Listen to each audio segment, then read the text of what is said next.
have a kind of little slideshow going on while we play. It was fun to figure this out, and then I can talk a little bit about it afterwards. But my project was Ethiopian jazz, so I hope you guys enjoy, because I actually kind of wrote this tune. I arranged it, and there's a bunch of layers to it that I can go over with however much time I have at the end. But okay, bear with me, because I gotta hit 2 play buttons at the same time in order for it to sync up.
But I think that was part of the trip, you know. Widening the lens for me was like, every time I discovered something, I chuckled to myself and I was like, oh, Marsha, this is like,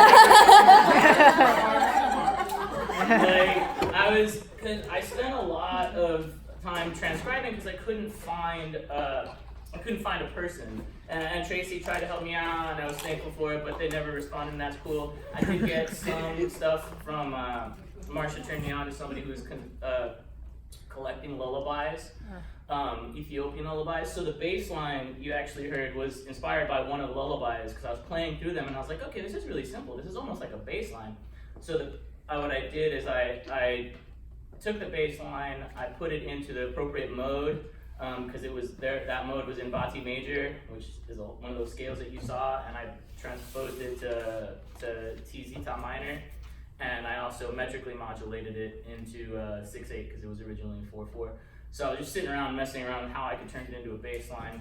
I listened to a lot of percussionists, and the melody I actually found on SoundCloud for the Wind, because there was some collective currently in Abyssinia right now that made like a band, a traditional band, and they're writing like new traditional tunes in the thing. So I searched far and wide, and there, to my knowledge, nobody besides them has ever played that melody. So I took that melody, which is what Mulatu does, and Mulatu Astake was the guy who you saw who is the father of Ethiopian jazz.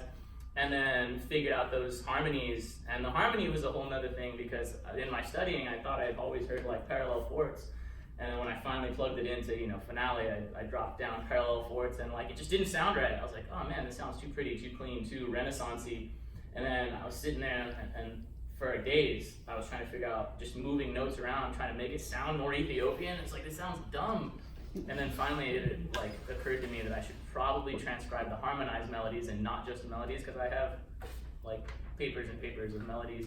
And I sat there, and that was one of my Omar Shah moments where I was like transcribing, and I was like, oh my Lord. Like, I was playing it on the little keyboard on my phone, on my iPad, and I finally figured out that it wasn't parallel fourths. It starts in fourths, but the harmonies actually move only relative to the scale, which makes the melody, as it moves up and down, the harmonies in the counterpoint expand and contract, which makes it sound super hip, because it still sounds parallel, but it's not perfect parallel. It's like this hopping around parallel, and you can I had choices on which notes to select depending on the lead, and so it was really fun. I had a lot of fun writing this background track, which I spent a lot of time on. If you guys have never messed with Logic, I have my tracks and stuff.